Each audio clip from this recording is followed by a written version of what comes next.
The Nerdcast Empire is on the air. We are back with another episode of the Hard Rock Empire, our regularly scheduled time, 7 o'clock Eastern Time on Sunday. I am Matt in the studio. Great to have you along with us. We are back for the second time this weekend, talking about the best hard rock and heavy metal. We are talking about the music of April the 11th this week.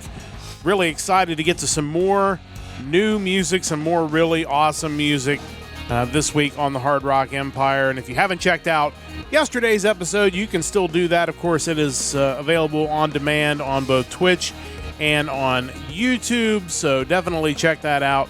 It was a really good episode we had last night, and I think we've got another really good episode. We got some more great news stories, and of course, we've got some more great music for you coming up on the Hard Rock Empire.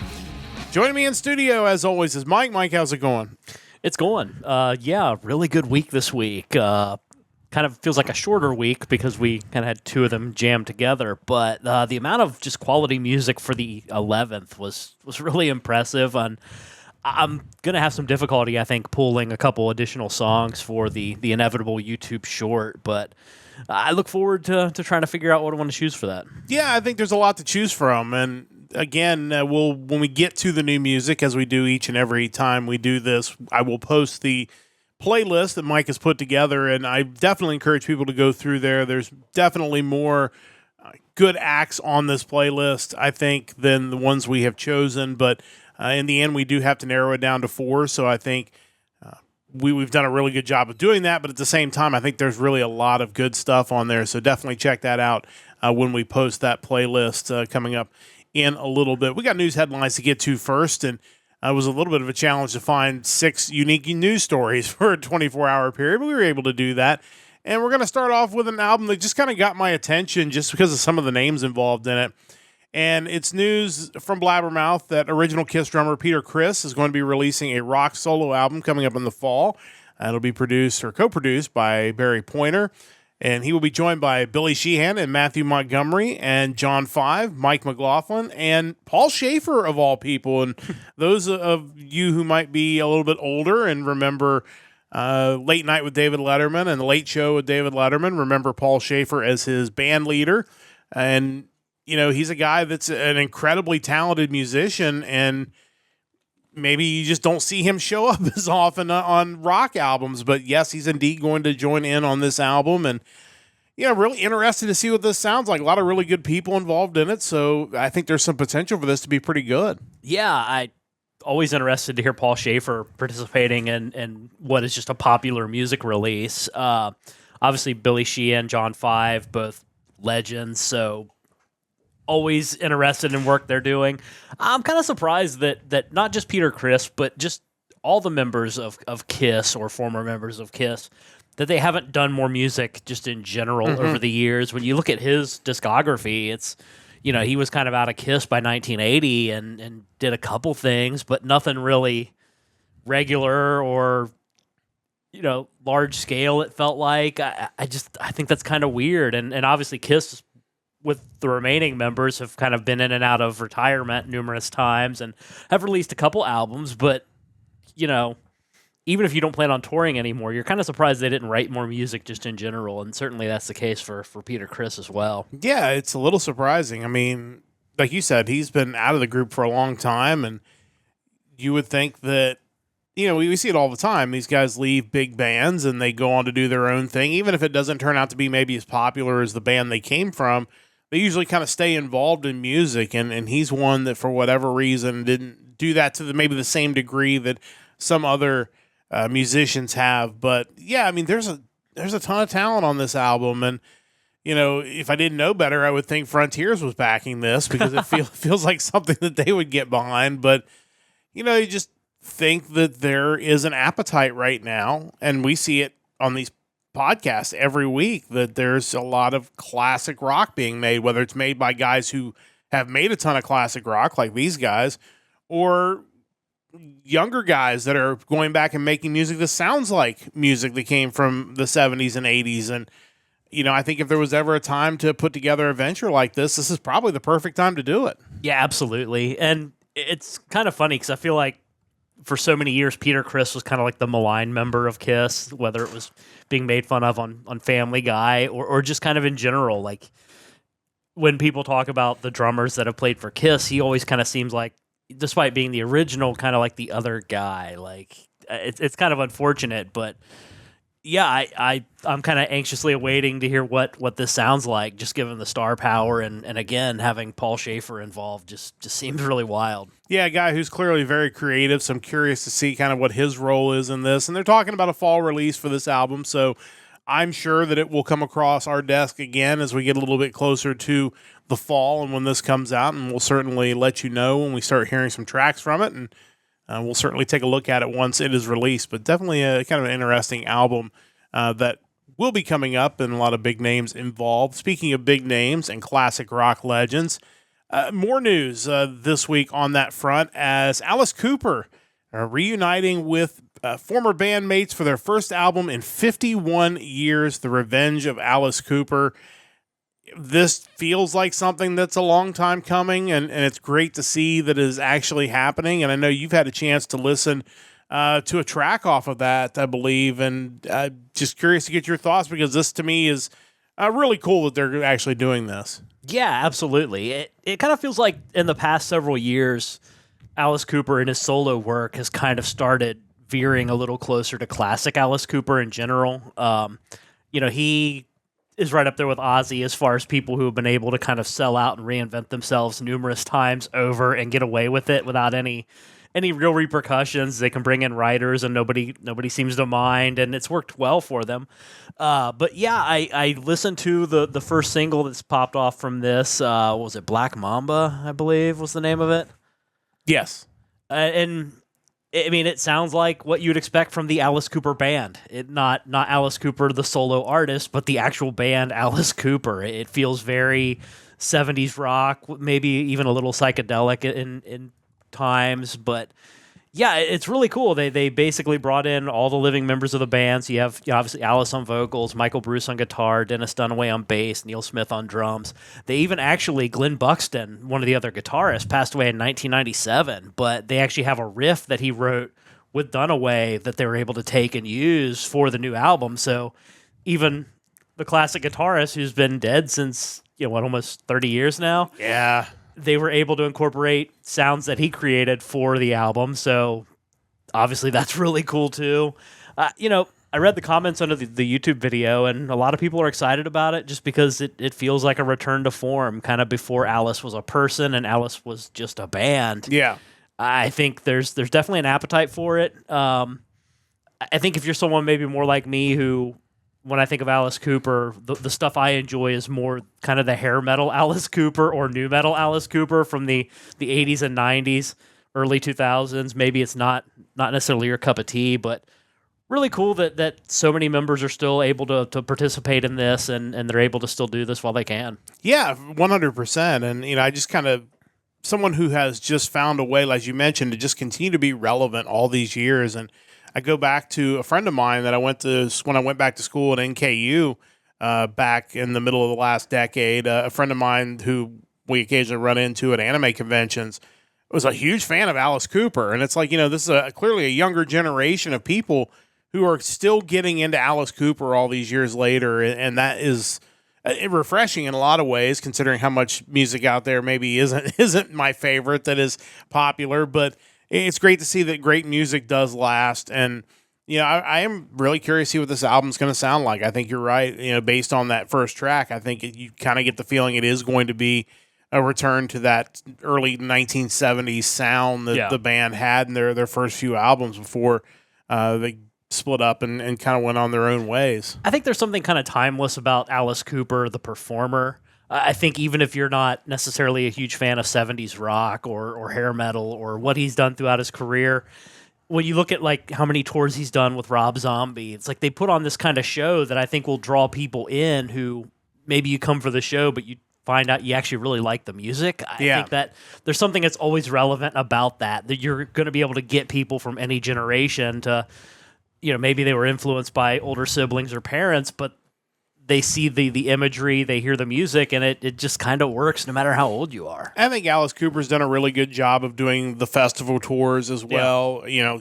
has been a semi-regular up at Sonic Temple, has done a lot of the other big tours where it's like maybe a younger person's not necessarily going to see Alice Cooper. You know, I think of the one time you saw ZZ Top at one of those festivals. And maybe Rock not on the Range. Yeah, Rock on the Range. And maybe not a band you would have signed up to go see otherwise, but I remember you saying that they were really good, and I think there was probably a lot of people that saw Alice Cooper for the first time in this current generation the same way, and they're like, oh, well, this is really awesome. I need to actually check all this stuff out. Yeah, I would agree. I think back to that Rock on the Range, and ZZ Top is the headliner. It's like I saw them along with Evanescence, Velvet Revolver, Hinder, a bunch of other bands, but the ZZ Top part really just, I was not expecting them to rock as hard as they did. Yeah, I mean, it's great that those bands are still out there, and really excited for this album from Alice Cooper, the band, and we'll see what that sounds like. It is coming out on July 25th, so again, we will certainly talk more about that as we move forward. Last news item is kind of a two-parter, kind of a little bit of news and a little bit of commentary, and we do tend to find these on Blabbermouth and Metal Injection, which are kind of our main sources of music. But it was the news that, obviously we knew that Bad Company was one of the bands that has been nominated for the Rock and Roll Hall of Fame. The article on Blabbermouth kind of makes it sound like the band has been tipped off that they may be selected. It sounds like Rock and Roll Hall of Fame selections will be coming up in the next week or so.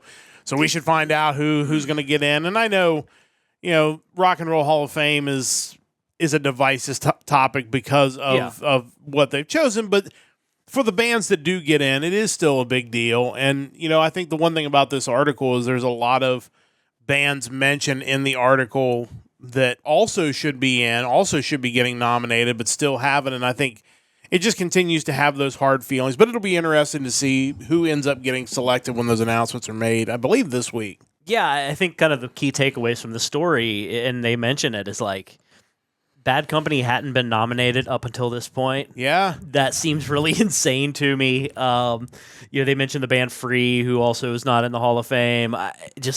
And the story that Simon Kirk talks about talking to Nico McBrain from Iron Maiden, how they had been nominated 11 times and didn't get in, to the point where they basically just told the hall, like, hey, stop nominating us. Like, this is stupid. Like, what are we doing? And I think that's always going to be the problem, is that you called yourself the Rock and Roll Hall of Fame. I think so many of the issues that we're running into is just because of the naming of it. If you just called it the Popular Music Hall of Fame, then I would understand so many of the non-rock, non-metal bands getting in, or musical acts getting in, that don't fit the moniker rock and roll. Yeah. That wouldn't be such a big deal when you're talking about some of the exclusions. I mean, you could come up with just an endless list of bands that certainly deserve the recognition. Bad Company is obviously one of them. It's just funny when you read the story and they talk about how, as far as the fan voting goes to get them in, it's like they're right behind Fish. Yes. You're just like, I understand Fish has a following, but we're talking Bad Company. Like, what? Yeah. What are we doing? I get that Fish is another one of those bands that has their loyal fan base that has probably gone nuts about trying to get out there and vote for them. I just wonder if the Rock and Roll Hall of Fame needs to maybe adopt the baseball mindset of how they go about it, where you have X number of years where you're on the ballot, and then once you're not eligible to be on the ballot anymore, you basically have like a veterans committee. And you could basically, you take Eddie Trunk, take other, and you can even do it across multiple genres, have like a rock committee, a hip-hop committee, and they get to vote one band in every year, just basically a band that's been overlooked for whatever reason, so that you can honor these bands. Because the bottom line is, because of the requirements, was it 25 years from your first album, I think is when you're first eligible, or something like that. That is correct. So, if you assume that these guys, let's say they're getting started in their mid-20s, so that puts them at about 50 years old when they're first eligible. If you're on the ballot for 11 years and don't get in, now you're in your 60s, at some point, the guys aren't going to be around anymore. This is rock and roll. They live the rock and roll lifestyle. A lot of those guys don't make it to 60. So you're missing an opportunity to honor these bands while these guys are still around. Like, why are we doing this? Like, who cares? I mean, I think baseball people get worked up too about, oh, it's going to be the Hall of Very Good. It's like, there are a billion baseball players. If we put somebody in that had had 250 home runs or, whatever, like the world's going to keep spinning. Yeah. Like, for everybody you have put in, if you put in a band maybe a little bit before they should have gone in, or what, that's fine. But let's not leave these bands out for what it is. Like, let's honor these guys while they're still here to be honored. Well, eventually you're going to run into the issue that fans of the band will no longer be around to vote or to visit the hall to see what memorabilia and whatnot they actually have from those bands. Yeah. It'll be like going in there and seeing like turn of the century. It's a museum. It's like, oh, that's great, but I don't know what any of this is. Yeah, I mean, it's no longer an active museum. It's a historical museum, and you're just, because we went to the Hall of Fame. We need to get back up there again. It is definitely, it's cool. All things being equal, it is a trip that every music fan should make. But there was stuff. Why they put it in Cleveland, but whatever. Cleveland's an interesting place. I think they're actually building an addition to it, if I remember reading somewhere correctly. But it is a really cool place right off of Lake Erie, so it's kind of a neat place to go. But yeah, it's just strange what the decisions they've made on it, and yeah, Bad Company should be in as well. At least with the Baseball Hall of Fame, they're not inducting cricket players or football players. Yeah. I feel like with the Rock and Roll Hall of Fame, that's what you're looking at. It's like, yeah, that guy was a really good football player, but he was a football player. But what if he was a baseball player? Like, what if he played rock and roll music? All right, whatever. Yeah, it's a little strange, but yeah. we'll find out, and goodness knows we'll probably talk about it when they announce the nominations on this podcast, because it'll certainly be worthy of being talked about, which I guess is good for content, so we'll just run with it. What it's all about these days. It's all about content. Lots of good stuff. But that takes care of news headlines. Don't forget to check out our website, nerdcastempire.com. Don't forget to check out our social media. We're across social media, pretty much at Nerdcast Empire. If you type in Nerdcast Empire, you're going to get there. We will be back Saturday morning, this coming Saturday, 8:30 a.m. Eastern, with another episode of the Nerdcast News Report. We've had a little bit of a hiatus just because of work and life, but we'll be back on Saturday. We have a lot of ground to cover as we will get to some updated news headlines. And then, of course, a week from tonight, we'll be back for another episode of the Hard Rock Empire. We'll be talking the music of April the 18th coming up next week, so looking forward to that. So join us almost every Sunday night. We do have another hiatus coming up. We have another Sunday where we will not be on the air due to Sonic Temple coming up in a couple of weeks. So we'll probably double stack another episode the following week like we did this weekend. We'll do Saturday, Sunday the following week. But we'll let you know before we do that. That'll be coming up soon. But it is time again for the second night in a row to get to some of the best rock and metal in all of rock and roll. And of course, I go through this spiel every time. I think you know the routine if you're a regular listener. But if not, we'll just kind of go over it. Obviously, we pick a date, and the date in question in this case is April the 11th. Mike will go through, and he will find a list of all the new rock and metal releases and compile them, and then we'll take and find a track off of each one of those albums, as long as he can find those, and put them on a playlist. And that playlist will be pasted into the chats here in just a moment. And when those playlists are there, I encourage you to check them out, because there's a lot of really good stuff on there, stuff that we can't pick everybody. We only have 2 picks a week. We do tend to stay away from the biggest bands unless it's just a week where it's just so thin that we just have no other choice. But we do like to spotlight kind of smaller bands, or maybe bands you haven't heard of, and kind of put them on this podcast. So we each pick 2, and then we bring them to you. And that is how we handle all these new music picks each and every week. And again, as Mike said, there's a really good week in music, and I think you'll find something you really like if you go through that playlist, in addition to the 4 bands that we're going to talk about on the podcast. But it is time to get to the new music once again for April the 11th, and Mike will let you kick things off as always. Yeah, pretty interesting stuff this week for sure. My first pick is actually going to be the 12th full-length studio album from an Italian folk metal band. The band in question is Elvenking, and this is their newest, Reader of the Runes, Luna. Yeah, I feel like that's a band I've heard of, and that's not always the case on this podcast, but when I saw that name on the list, I feel like that we have come across them before. But it's another great release from these guys. Yeah, it's hard to say because whenever you talk about any name that involves kind of high fantasy elements, you're like, wait, have I heard that before? But there are probably any number of bands that have some sort of elven or elvish elf name to them. But yeah, I mean, these guys have been around for quite a while. This album itself is actually part 3 of a trilogy that began in 2019 with Reader of the Runes Divination, followed by 2023's Reader of the Runes Rapture. The band is made up of Lethian on violins, Simone on drums, Damna on vocals, Hedmot on guitars, Aiden on guitars, and Jakob on bass. Yeah, they've been active since 1997, so they've been out there for quite a while. And, you know, I kind of feel bad jumping into what's a trilogy of albums on part 3, having not heard the first 2. But, you know, I think about it, like, the first Harry Potter movie I watched was the 6th one out of 8. So, you know, that probably actually helped me enjoy the earlier films. Maybe that's going to be the case with this. This is just 10 tracks of really cool folk/power metal, leaning heavily on the folk side of it. On their Wikipedia, they actually mentioned the guitarist was quoted as saying, you know, their influences come from all over the metal scene, and obviously a lot of folk music and dances from all over the world.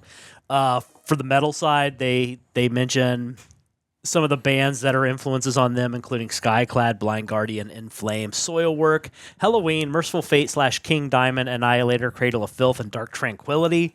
So pretty much all across the spectrum of kind of your power metal to melodic death metal, black metal thrown in as well, thrash.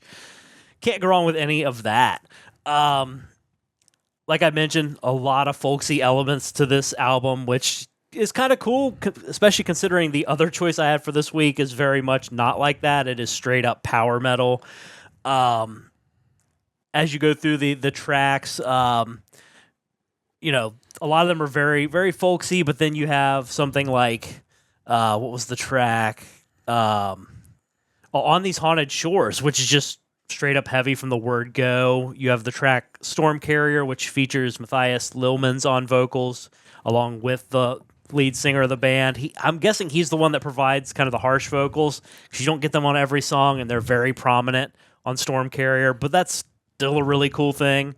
Yeah, I mentioned before, anytime you have any kind of like high fantasy, classical sounding music that fits in with the metal, I'm always a fan of that, and you definitely get a lot of that here. Standout tracks on the album include Season of the Owl, Gone Epoch, Storm Carrier, Throes of Atonement, Reader of the Runes, Book 2, and the track that I picked to listen to tonight, the song Luna. And just a reminder, the best place to hear the tracks live is to actually be with us on Sunday nights. That's the one place you're guaranteed to get them through. The VODs on Twitch and YouTube often let the songs get through, so you're usually good there. If you're listening on your favorite podcast network, we don't include the tracks on there due to copyright issues, but just a reminder, join us live, and that's the one place you are guaranteed to get to hear the music tracks. With that being said, it's time to check out Elvenking and their new release, Reader of the Runes, Luna. This is the second track off of that album. It is Luna, and let's listen to a little bit of that now.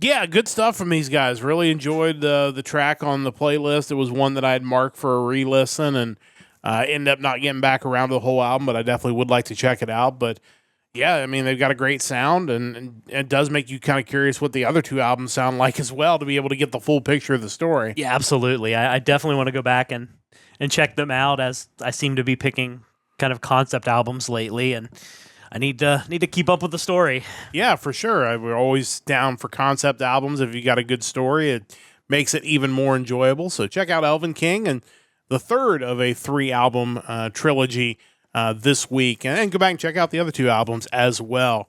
As always, you have 2 picks each and every week. What do you have for pick number 2? Yeah, so for pick number 2, it's kind of funny because I feel like these guys are kind of the opposite, but kind of in the same subgenre where they're very power metal, but they are leaning a lot more into the metal as opposed to any kind of fantasy or I guess for lack of a better term, gimmick with their music. This is the 4th full-length studio album from a multinational band, German and Swedish. They're a melodic power metal band. They are Mentalist, and their newest album is Earthbreaker. Yeah, is another one I had marked as well, and definitely want to get back and listen to this whole album, but really good stuff from these guys. Yeah, so this is the follow-up to their 2022 album, Empire's Falling. They've been around since 2018.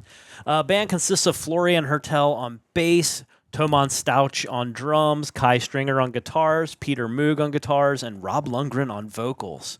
Looking at the member listing on the Metal Archives, one thing you notice is that the majority of this band has extensive experience over a multitude of other bands, not to mention this being the 4th album as Mentalist. So the album just sounds really tight, which is kind of what you'd expect from guys who've been in the industry for as long as they have.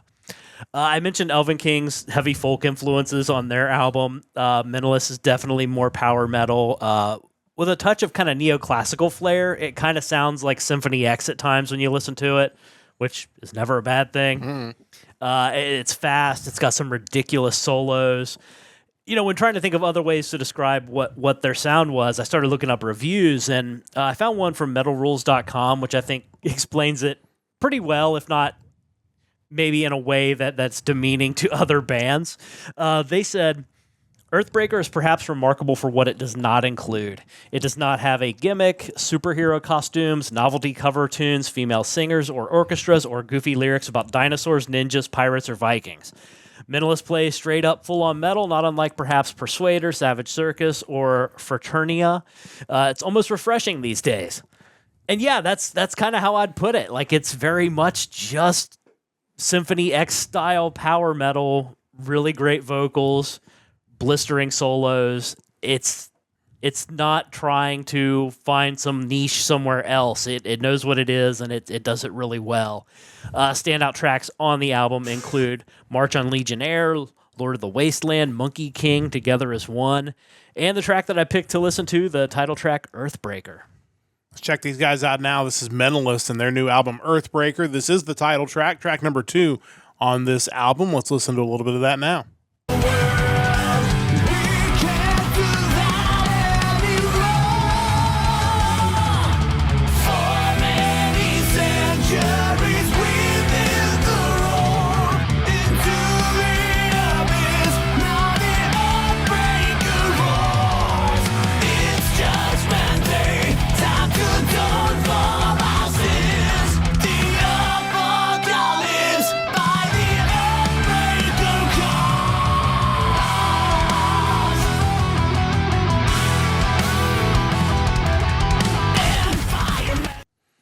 Yeah, I definitely see the comparisons to Symphony X. There's definitely a style that is very similar. They're clearly going for the same concept of what their sound sounds like, and it sounds great. And I think that's exactly what you want in power metal. They're not fooling around. They're getting right to the point. It's not too far out there. It's not so fast and loud that you can't get into it. Like, very accessible power metal, and because of that, I think they've really done a good job with this album. Yeah, if you told me Michael Romeo and Russell Allen were somehow a part of this, I would probably believe it just based on listening to it. But no, I mean, it's just a really good power metal album. Another good album from the Pride and Joy record label. And kind of going back to that review from metalrules.com, I will point out that I don't mind when bands have some of the things that they mentioned that Mentalist doesn't include. They could even have all of them and it would be fine. Mm-hmm. But yeah, every now and then it is cool just to hear straight up power metal, and that's kind of what you're getting here. Yeah, I'm all for that. Some of those other things are really awesome. For dinosaurs and ninjas. For sure. If you can work them in the same band, that's even better. But yeah, I mean, they're not fooling around, and I think it comes across in their music. So definitely check out Mentalist. Really good choice for this week. I have 2 picks as well this week, and I will say I feel like these picks are both a little bit off the beaten path for what I typically pick on these But I really enjoyed both of these albums, so I wanted to get a chance to give these a spotlight. The first album is an Italian alternative gothic rock band. They are Tears Heaven, and the album is Godfall. First off, as we tend to have happen occasionally on this podcast, on a band name or an album name can cause problems with finding information because it's too close to something else. And when you look up Tears Heaven, you get Tears in Heaven. And I do know all about the Eric Clapton song, have a lot of respect for it, but probably could be a legitimate choice for our power trio today if you want to get right down to it. But actually. I actually didn't think of that for that until right this second. But no, this is not that. I was only able to find a couple articles on these guys, so my apologies to these guys, and I have a little more background information, but I am interested to learn more about them because they've really done a great job with this album.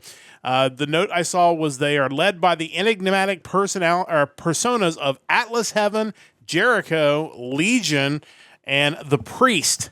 So that is these guys. Tears Heaven weaves a sonic narrative infused with Anglo-Swedish alternative rock influences, inspired by acts like Ghost, Magna Carta Cartel, White Lies, and Editors. I will admit I've only heard of Ghost out of those four bands, but maybe I need to check out the other three bands. It's melodic rock, but not AOR melodic rock that I typically pick on this podcast. It is melodic in the way that it's just kind of smooth. If there is a genre called like smooth metal, I feel like these guys kind of nailed that. It's not that they didn't rock, they do, but the album is just very smooth and easy to get through. They had some tracks on there that were interlude instrumental tracks like the opener Requiem for the Fallen, and then coming back in track 6 with Exilium. It's just a really nice kind of break, and then you get back into the rock music. But these guys, they put together a really awesome album, and like I said, kind of hard to find a ton of information about these guys, but I would definitely like to know more because this was really good. I'm excited to see where this band goes from here. Standout tracks include Godfall, Celestial, Lumina, and the song we're going to listen to for the podcast is Conviction. So let's check these guys out now. This is Tears Heaven with the album Godfall. This is the 4th song off of this album, Conviction. Let's listen to a little bit of that now.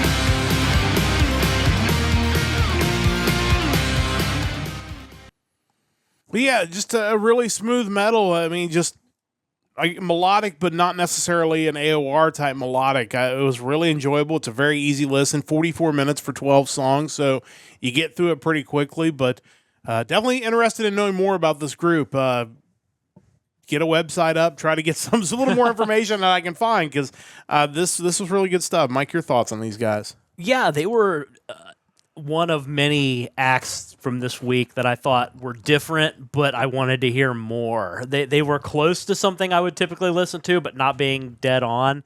And I think that's always exciting. Just add them to the list of several albums that I still need to take in fully from this week to get caught up. But yeah, really good stuff. And I'm also curious who names their band Editors. Yeah, that's one of the guys in the band. Was it? That was one of the bands that they compared themselves to. Yeah, you're right. Who names their band Editors? It's kind of. I mean, probably somebody whose English isn't their first language. Maybe, I would guess. Yeah. Like that just stuck out to me. Yeah, I need to know more about these bands. Maybe I should be making a list of like influence bands I've never heard of and use that for the vault at some point. Where you're just finding these bands that influence these guys. But yeah, interesting album. Like I said, I really enjoyed it. Definitely check out Tears Heaven, their album this week. Really good stuff from them. As always, I have 2 picks. Second pick, a little more along the lines of what I would typically pick. We're going to the United States for this one.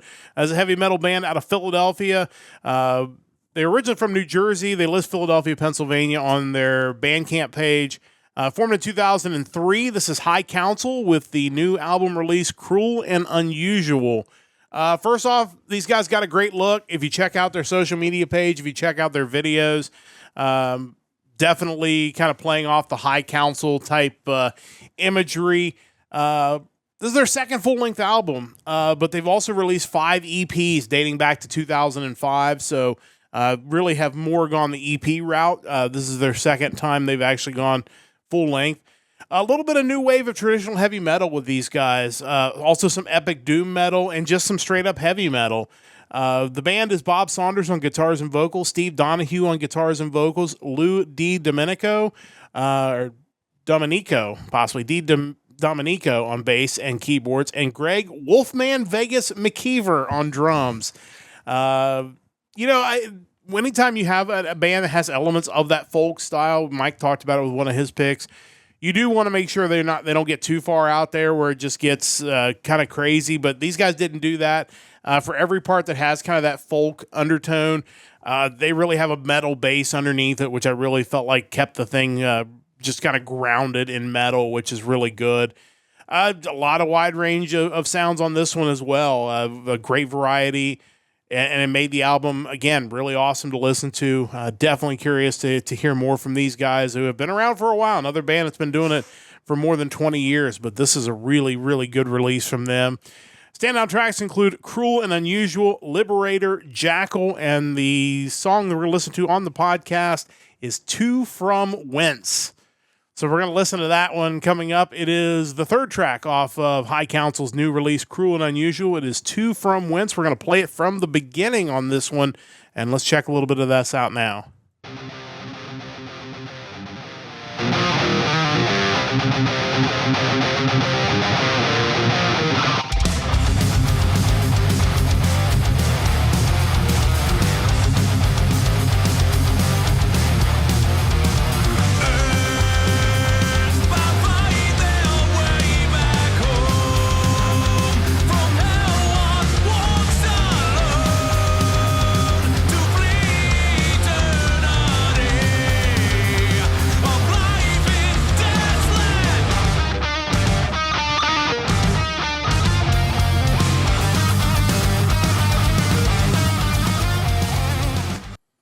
Yeah, that was one that I really enjoyed from the get-go. I felt like they really jumped in with that one. Definitely one of the harder tracks on the album, but just like I said, all the stuff sounds different on each track, which is really great, and that one is, like I said, I think probably their hardest track, but I just really like where they got that one started, and it's a really good track off of a really good album. But High Council, my second pick for this week. Mike, your thoughts? Yeah, I thought these guys really stood out as far as both their sound and for the playlist, the video that I picked for Cruel and Unusual.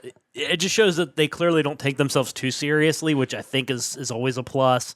But the video was really cool and just made me think, man, I need to check these guys out even more, which, is kind of the point of the video. But just another band that really seems to be leaning into kind of that traditional heavy metal stuff, and I'm here for all of it, to be honest. Yeah, for sure. I love the fact we come across these bands that are doing new wave of traditional heavy metal, and these guys have done that, and they've done it really well. So definitely check out High Council, my second pick for this week. That's all for the new music this week. It's time to get into the vault, where Mike and I will each go through a classic album you need to check out. Mike, as I mentioned yesterday, is literally going through his vault. He's going through albums that he owns, and of course he has quite the extensive collection, and going letter by letter in the alphabet, and we are up to the letter I this week. And again, maybe I, not as many choices, but a few good choices there.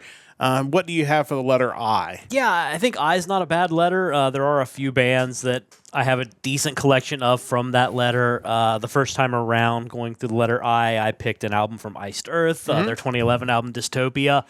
Moving away from that, we are looking at an album from 2006 today. It is from the band In Flames, and it is their album Come Clarity. Yeah, another classic band. We had him yesterday, and Iced Earth last time. You went through I, and now In Flames, and these guys are really good also. Yeah, absolutely. This is their 8th studio album. They are, of course, the Swedish melodic death metal band. It was released on February 3rd, 2006. Before this album, I was aware of them, but I really hadn't given them much of a listen. Kind of prior to about 2005, 2006, I wasn't really someone who would give a chance to anything that had harsh vocals. That just wasn't really my style. It was around that time, between bands like In Flames and Cradle of Filth, that I kind of became a little more receptive. Bands like Trivium as well, where my appetite for some harsh vocals definitely expanded a bit. This album itself reached number 1 on both the Finnish and Swedish weekly charts.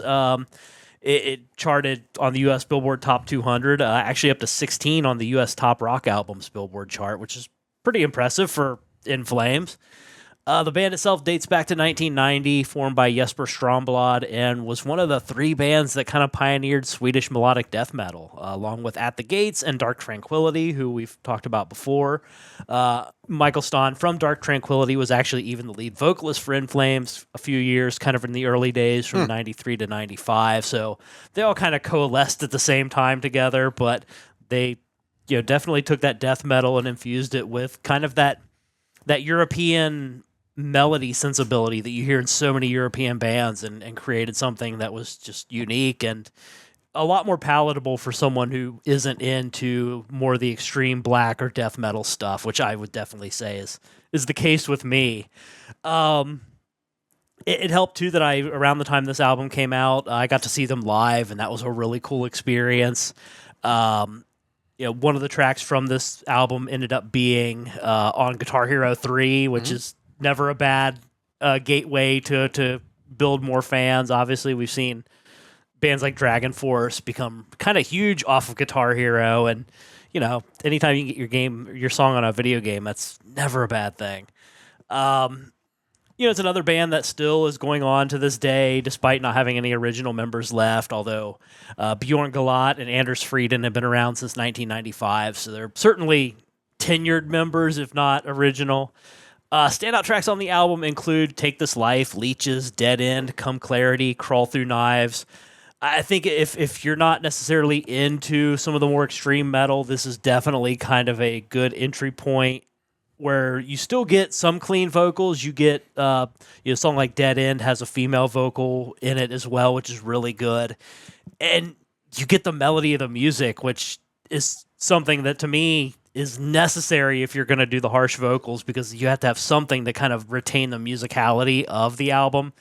And I think In Flames, as well as bands like Dark Tranquillity, they kind of nail that sound, and I would certainly recommend this to anybody. Yeah, for sure. And first off, welcome, Chris. I'm glad you made it on Tiffy time, as you've noted in your comment. That's a big thing. I'm certainly not as much into the bands that do the harsh vocals as you are, but to me, and because of that, having the melodic parts is critical for me to be able to get into this type of music. And I think it's because we listen to all this music every week, and there's so many bands that do just the harsh vocals, but then the music behind it is just noise. And it's like, how fast can you play the drums? What kind of sounds can you make the guitar make? And it's just, it just sounds like this jumbled mess. And again, that's clearly what they're going for. So far be it for me to tell them what they should do. They're not making it for me. They're making it for people that enjoy that.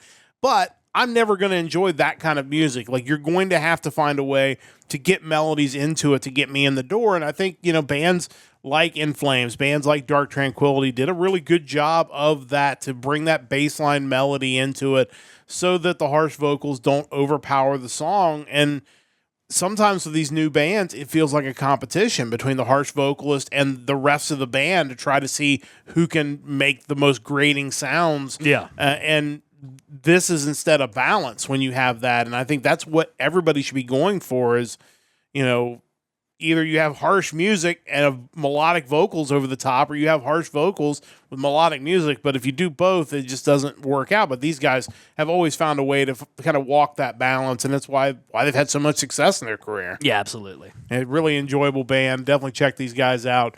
Definitely check this album out. Mike's Vault pick this week: In Flames and Come Clarity from back in 2006.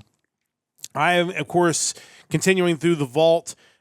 through the Frontiers Vault. Started a few weeks ago, going through letter by letter with the bands that have been represented at some point by Frontiers Records, because I pick so many of those bands week to week. And basically, we're spending 2 weeks on each letter.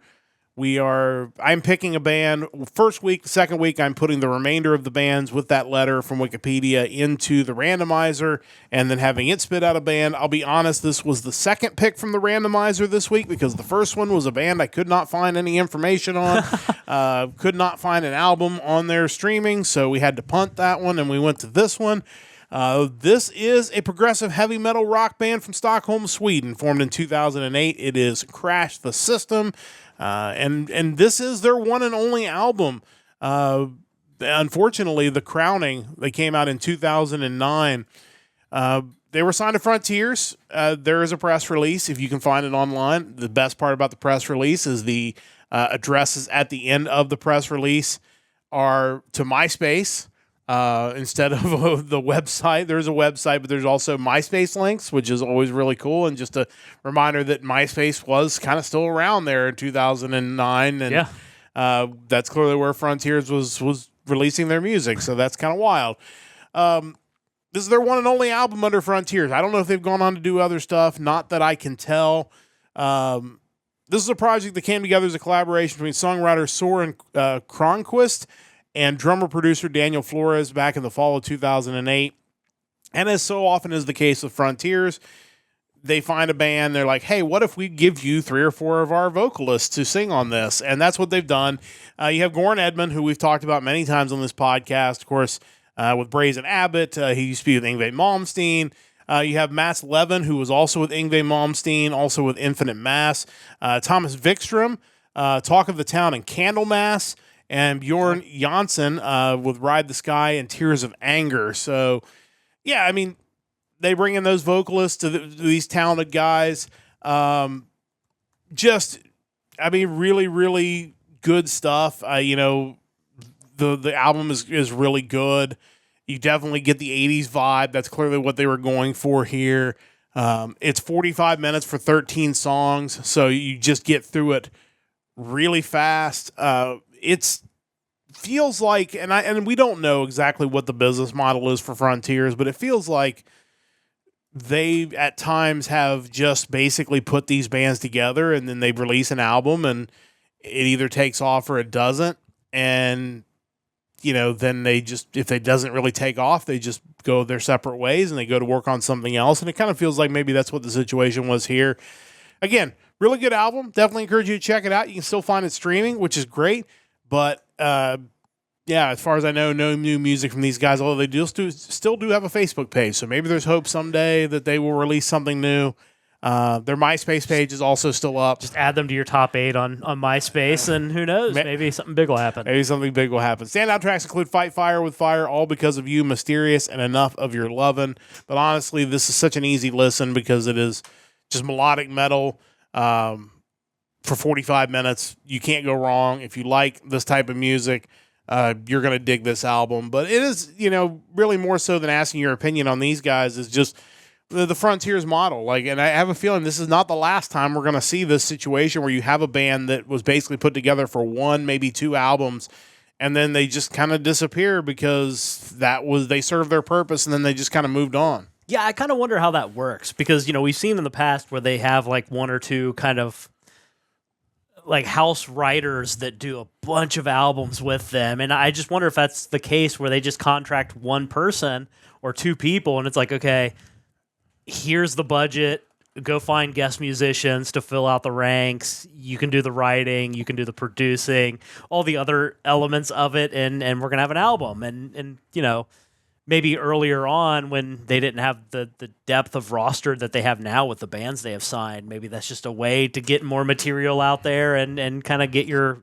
business up and running. But yeah, it's wild. But for whatever reason, typically anytime they do this, it still turns out really well. The music's great. So what can you say? And we're grateful for those bands because they fill out a lot of our podcasts because they're always releasing good stuff and we always spotlight it. So I'm glad you mentioned Brazen Abbott because I was trying to think of what band you picked for the random letter B for the vault. Yeah. And I was just like, what was that band? Baron Corbin or something. Like what? Who were they? And I couldn't think of their name. And yeah, that's wild. Yeah, and then of course they've come up just on our regular our podcast as well, even outside of like the random letters. But letter D next week. I'll be curious to see what the options are there, and I'll be able to pick one that'll be next week, and then the follow when we come back in a couple of weeks, we'll have the randomizer choose one. But fun stuff. Really enjoyable album. Definitely check those guys out. And maybe they'll come back someday. Who knows? But that is Crash the System, my pick for the Vault. It is time to get to the Power Trio. And we are going to get to today's question, which today's question is a kind of an interesting one because so often we talk about, oh, that song's overrated, this song's overplayed. But so often when we talk about those sorts of things, there's songs we don't really care for. Yeah. So there's a very wide range of songs that are overrated and overplayed that we don't like. And that's generally what makes that emotion, come to the forefront. But the Power Trio question for this week is naming 3 songs that are overrated/overplayed that you actually do enjoy, that you would admit are good songs. And that to me kind of narrows the field down a little bit because you're talking about music that you would probably still listen to, but you would also admit that, man, like there's probably other songs, which that kind of gets into my idea for the Power Trio next week is kind of like a deep cuts type of question where you have bands that are known for big songs, but that's not the song you need to listen to from this band. It is this instead. Yeah. It's kind of the opposite of this question, and we're gonna tackle that one next week. But we're on to overrated stuff. Chris has already provided his. So you want to start with what he has given us? Yeah, and we actually do have an overlap now between Chris and Shane, which, given the song, not really surprising. Yeah. But yeah, so for Chris's picks, we're looking at number 1, Eagles, Hotel California. Outstanding song, but yeah, I would definitely say it is kind of beat to death. Yeah, and I love Hotel California. I think the guitar solo at the end of that is really top notch. I had planned on picking that, but I was sure somebody else was going to pick that, so I did punt on that one. But I love Hotel. I will listen to it if it comes on, but there's no question that the Eagles have a dozen or more better songs than Hotel California. Yeah, and when I was doing my picks, that was kind of, for a couple of mine, that was something I was thinking about, was like, that song is grossly overplayed. Why don't they play this song and think of another song off the album? Yeah.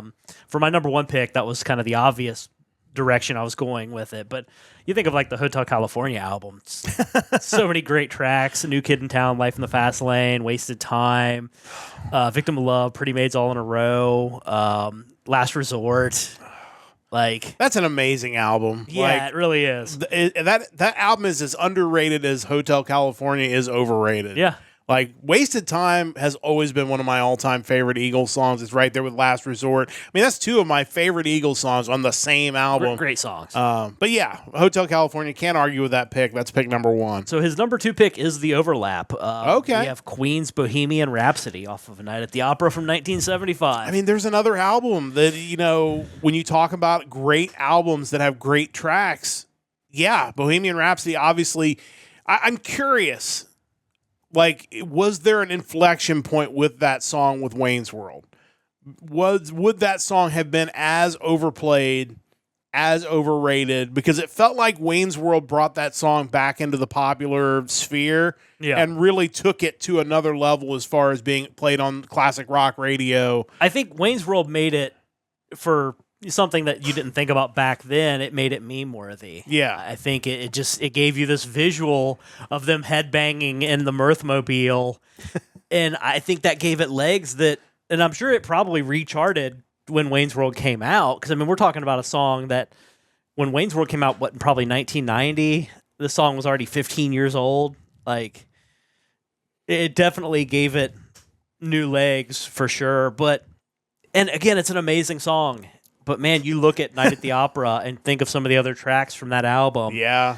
It's a great album top to bottom, but, I mean, Death on Two Legs, Lazy on Sunday Afternoon, Love with My Car, You're My Best Friend, 39, Prophet Song, Good Company.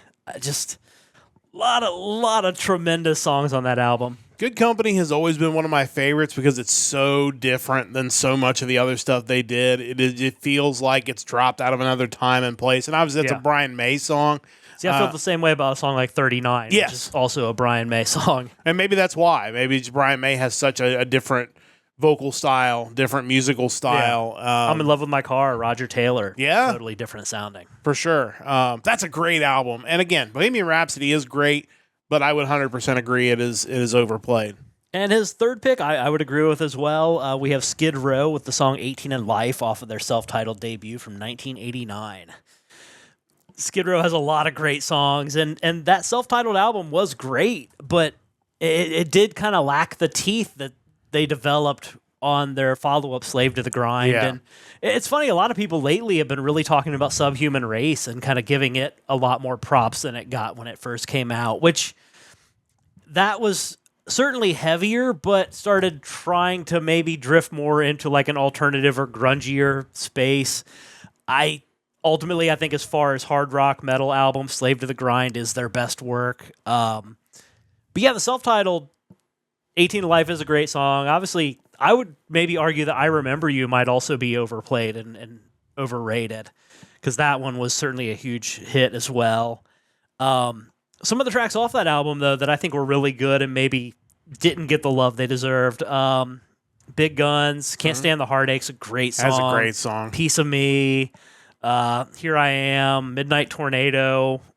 Really great album. Not as good as Slave to the Grind, but yeah, I would say 18 to Life is certainly a bit overplayed. Yeah, I think so. I do really like that song, but yeah, compared to some other tracks off of that album and out of their catalog, probably a little overplayed, a little overrated, but good choices from Chris. Yeah, I would agree. We've already heard one of Shane's picks, obviously, because there was the overlap with Bohemian Rhapsody, but what else did he have? Yeah, so the other two, which I also agree with, number one for him is the song from 3 Days Grace, Animal I Have Become, off of their album 1X from 2006.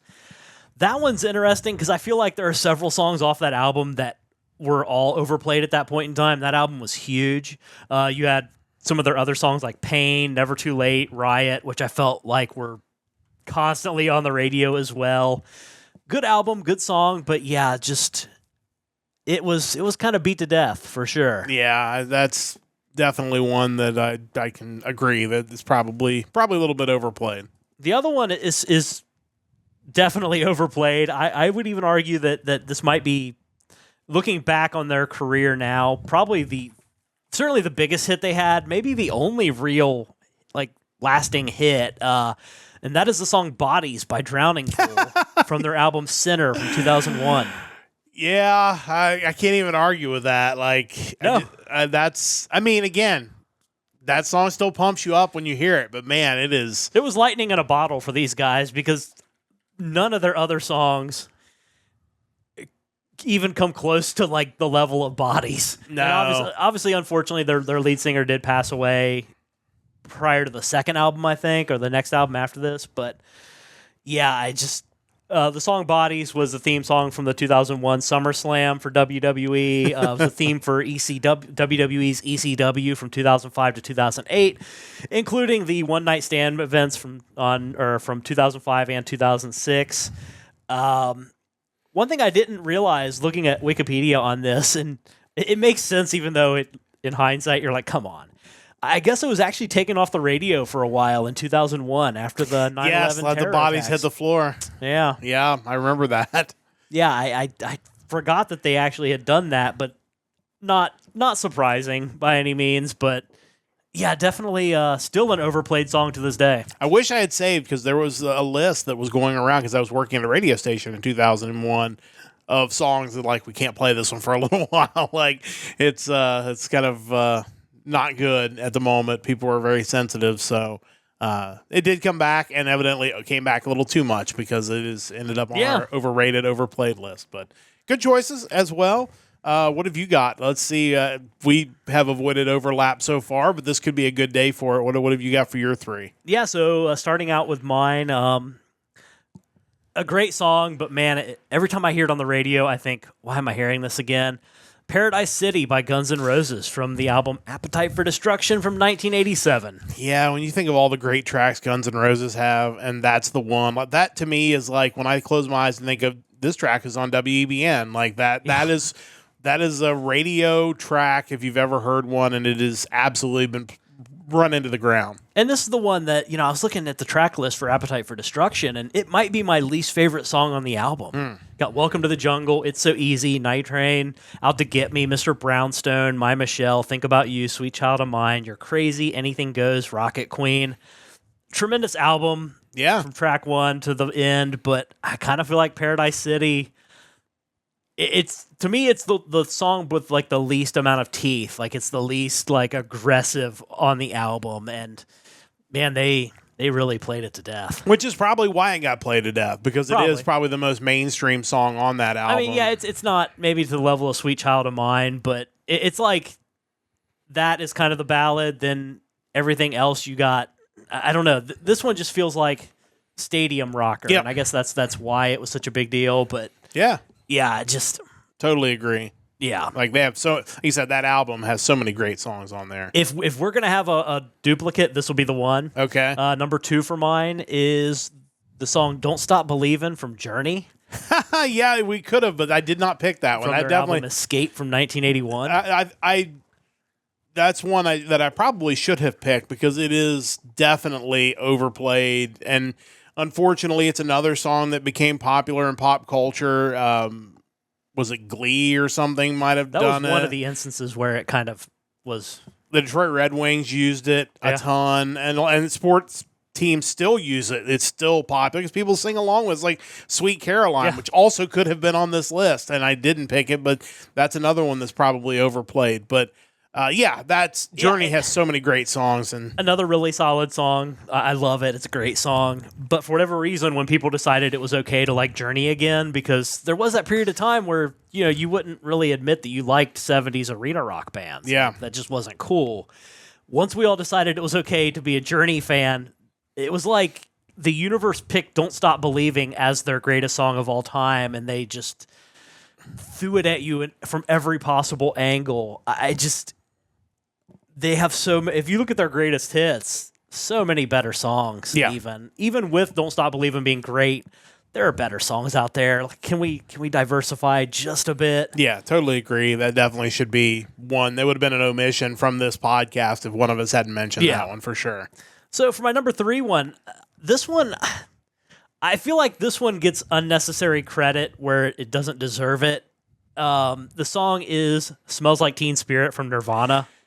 Yeah, that's an interesting one, because I think how you feel about Nirvana could determine whether you feel like it's worthy of being on the list, because again, it has to be something that you do think is a good song, and I do think it's a good song. I would say it's in their top 5 songs. Yeah, I think that's fair. I'm not a huge Nirvana fan, but I like the song. Yeah. The problem is I feel like it became kind of the poster child of this is what destroyed hair metal and pop metal and 80s glam rock. Like this one song. Yeah. Anytime you have a documentary talking about kind of the shift in music taste in the early 90s, they always point to Nirvana "Smells Like Teen Spirit." And I don't know if there are so many other bands that were going in a different direction that were part of the alternative movement and what became grunge, and that were just hard rock bands that didn't look like hair metal bands. There were so many of those coming into the forefront.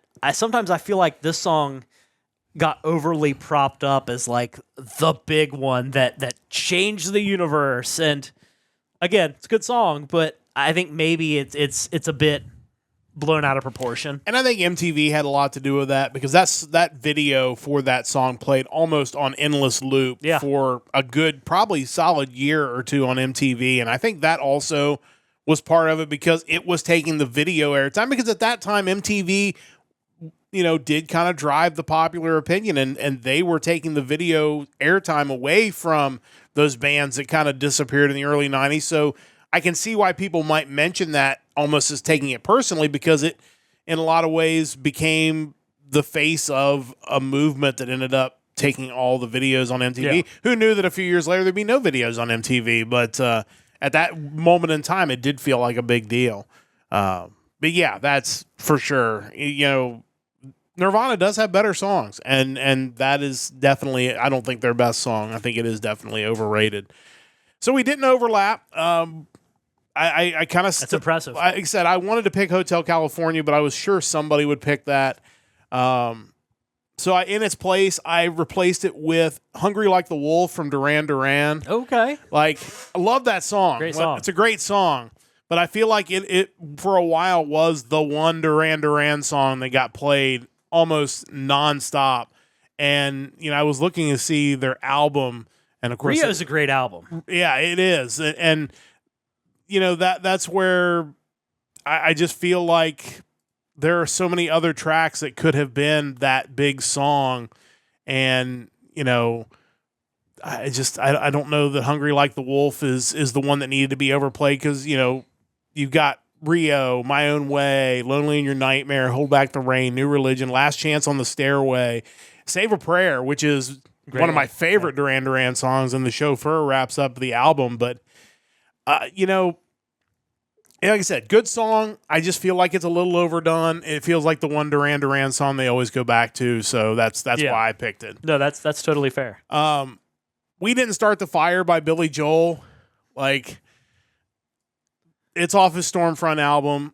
That song, it's almost become a meme at this point because, I think when it was written, it was very creative. It was a really creative way to go through the history of the previous 30, 40 years and put them into a song. But as it's gone on and gotten overplayed, first off, it's way out of date now, obviously, because it was released in 1989. But it's just, it just doesn't, it almost, I don't want to say it feels lazy now, but when you look back on it, it just felt like maybe not his best songwriting. And there's some good stuff on Stormfront. The Downeaster Alexa is a great song. "I Go to Extremes" is one of his classic live songs. Great song. "Shameless," "Leningrad," and "So It Goes" to close out the album. Stormfront itself, a really underrated track. But "We Didn't Start the Fire," I feel like overrated. Just Well, I can't think of it now and not think of one, The Office. yeah. Ryan started the fire. Yeah. Or the occasional thing I'll see on Facebook where someone has a bunch of PS2 games stacked vertically, and it's read the title of these to the tune of "We Didn't Start the Fire." And that's just it. It's become a meme at this point. So, again, brilliant writing at the time, but, I think it's overplayed. It's tough because for me, when I think of that era of Billy Joel is the modern era of Billy Joel, so to speak. Yeah. I just always look at "River of Dreams" as being that could have been a song that I'm just ah. Yeah. But that's more of I don't care for the song. "We Didn't Start the Fire," certainly overplayed, and I do like it. Yeah. So. "River of Dreams" would have been more maybe the pick had it been one that I don't really care for as much. But Chris pointing out that every time "Hungry Like the Wolf" is played, the Reflex should play twice. Yeah, I totally get on board with that. The Reflex is a great song. And the last one, an album we talked about yesterday, which was Fleetwood Mac's "Rumors." "Don't Stop" from Rumors. Please stop. Yeah. Yeah. I mean, it's a good song, but it was so overplayed. It kind of became the anthem off of the Rumors album. And there's so many other songs off of that album that are so good. I mean, it's one of the few albums you go to and every song has a Wikipedia entry in there, and that tells you something. Secondhand News is great. "Dreams," "Never Going Back Again," "Go Your Own Way," "Songbird," "The Chain," "You Make Lovin' Fun," "I Don't Want to Know," "Oh Daddy," and "Gold Dust Woman." I just "Don't Stop" is the one song in there that feels like they were trying to write a pop song, like an anthem, like that stadium rock type of song. Yeah, it's the one we all are really happy playing it live, and we're all celebrating, singing along to the chorus, And you just think a band at a time that just was going through everything they went through to write that album, it feels very phony, honestly, at the time. They couldn't stop thinking about tomorrow, just hoping it would be better than whatever they were dealing with internally at that point in time, obviously. For sure. But those are my overrated, overplayed. A lot of great choices there, a lot of great songs. But again, at some point, some of these songs, these artists have better choices. So please start playing some of those other songs instead of the ones we mentioned on this podcast. As a follow-up, kind of piggybacking off Chris's comments about the Reflex and "Hungry Like the Wolf," what's the best Duran Duran song? That's a good question. I don't know. I'd have to think about it. It's tough because you think of the upbeat Duran Duran songs, and I think something like "Rio" is a great song. Yeah. But honestly, Ordinary World Yeah. is just a tremendous song. Yeah, that's kind of what I was thinking, potentially as being their best song. I was going to look through their singles. And obviously Reflex is great too. Come Undone. Like I said, I like Save a Prayer. That's a good song. Yeah. Is There Something I Should Know? Union of the Snake. That's an Yeah, underrated that's a good one too. Duran song. New Moon on Monday. Wild Boys. Like another, Notorious. yeah. I mean, A View to a Kill from that soundtrack in 1985. Yeah, you know, I mean, they were still releasing hits in the 90s, you know, Serious, Ordinary World, Come Undone, Electric Barbarella all the way in 1997. That's a good one. Yeah, it'd be tough to pick one, honestly. They're really good and probably underrated as a band. And Chris mentioning Red Hot Chili Peppers. I was thinking of a few of their songs. Girls on Film, Chris mentioned. Yeah, but I kind of think with like the Chili Peppers, like their overplayed songs, I'm not really generally that big of a fan of. So because the other song I thought of, and I hate to say it because we're probably going to get around to eventually overrated songs that we don't like. Yeah. Seven Nation Army. Yeah, I hate for that song. sure. I never understood why people like the White Stripes to begin with. No. It's just I never got it. No, and I get why that song became popular because just the beat of it in a sports arena, like. But no, the song itself is really bad. Like, Yeah. We will probably get around to that at some point. That was the problem with this topic, is that you can't help but let your mind slip to songs that are overrated that you don't like. It's like, no, gotta focus, gotta think about the songs I do like. But let us know. Join the Discord. Let us know what songs you don't like or what songs you do like that maybe are overrated. You can jump in on yesterday's topic as well. I saw Chris put his in the Discord for cover songs. Really good stuff there as well. But let us know if you have ideas for things you want us to opine about in this power trio. Give us some ideas. We're happy to try to take them on at the end of this podcast each and every week. But it is time to bring this podcast to a close for this week. 2 podcasts in one weekend. A lot of music for you. Please check out both of them. If you haven't had a chance to listen to the one from yesterday, please do check that out. We really appreciate that. And really appreciate everybody who's commented, shared on Facebook. It doesn't cost a dime to do that, but it is so very helpful to our channel. It expands our reach. We really appreciate that. Please drop us a follow on Twitch and on YouTube and everywhere else we are. We really do appreciate that. It helps tremendously. And again, doesn't cost a dime. Spread the word of the Nerdcast Empire and the Hard Rock Empire. We can continue to do more cool things going forward. Again, we'll be back on Saturday with another episode of the Nerdcast News Report, 8:30 a.m. Saturday morning. And then, of course, next Sunday we'll be back with another episode of the Hard Rock Empire as we talk about the music from April the 18th. Big thanks to Stove Lake Media for their continued support of the podcast. Big thanks to Chris and to Mike, as always, for putting this all together. And a big thanks to you for listening whenever and wherever you are listening. That's going to wrap things up. We'll be back again next week. And until then, don't forget to join the Empire, the Nerdcast Empire.